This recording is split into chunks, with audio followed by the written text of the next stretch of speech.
విశ్వాసముతో నువ్వు అడిగిన దానిని పొందుతావు. ప్రియమైన సహోదర సహోదరీమణులారా, ఈ పవిత్రమైన తపస్కాలంలో దేవుడు మనకు ఒక గొప్ప సత్యాన్ని నేర్పిస్తూ ఉన్నారు.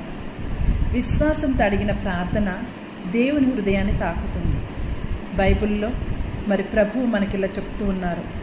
మత్తయి సువార్త 21:22 విశ్వాసంతో ప్రార్థనలో మీరు అడిగినదంతయు పొందుదురు. విశ్వాసముతో ప్రార్థనలో మీరు అడిగినదంతయు పొందుదురు. మన జీవితంలో చాలాసార్లు మనం దేవుని అడుగుతాము.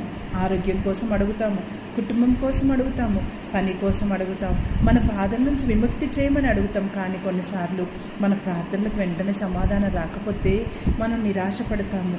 దేవుడు నా ప్రార్థన వింటున్నాడా అని సందేహపడతాము. కానీ దేవుడు మనకు ఒకటి నేర్పిస్తూ ఉన్నాడు. ప్రార్థనలో ముఖ్యమైనది మాటలు కాదు, విశ్వాసం.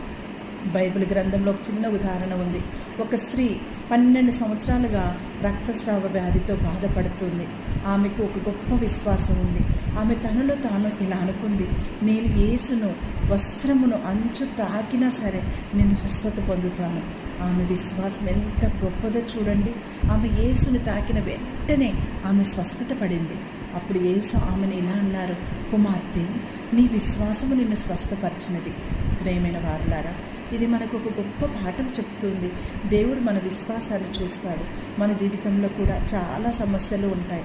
కొన్నిసార్లు కన్నీళ్ళు వస్తాయి, మార్గం కనిపించదు, మనం ఒంటరిగా ఉన్నట్లు అనిపిస్తుంది. కానీ అదే సమయంలో మనం దేవుని దగ్గర వచ్చి విశ్వాసంతో ఇలా ప్రార్థన చేయాలి. ప్రభువా, నేను నిన్ను నమ్ముతున్నాను, నువ్వు నా జీవితాన్ని మార్చును. మరి తపస్కాలంలో 3 ముఖ్య మార్గాలను చూపుతుంది. ప్రార్థన, ఉపవాసం, దాన ధర్మం. ప్రార్థనలో మనం దేవునితో మాట్లాడతాము, మన హృదయాన్ని ఆయన ముందు ఉంచుతాము. ఉపవాసం ద్వారా మనము మనస్సును నియంత్రించుకుంటాము మరియు దేవునికి దగ్గర అవుతాము. దాన ధర్మాలు, ఇతరులకు సహాయం చేయడం ద్వారా దేవుని ప్రేమను చూపుతాము.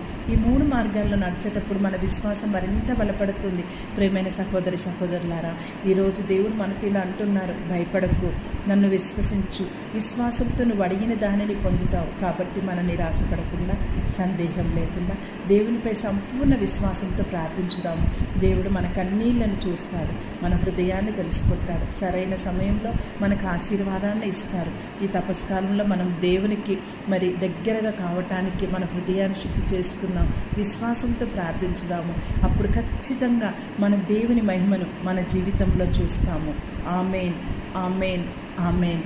దీనిని విశ్వసిస్తున్నటువంటి ప్రియ సహోదరి సహోదరులారా, మరి మీరు ఒక్కసారి లైక్ చేయండి, షేర్ చేయండి, ఆమేన్ అని కమెంట్ చేయండి.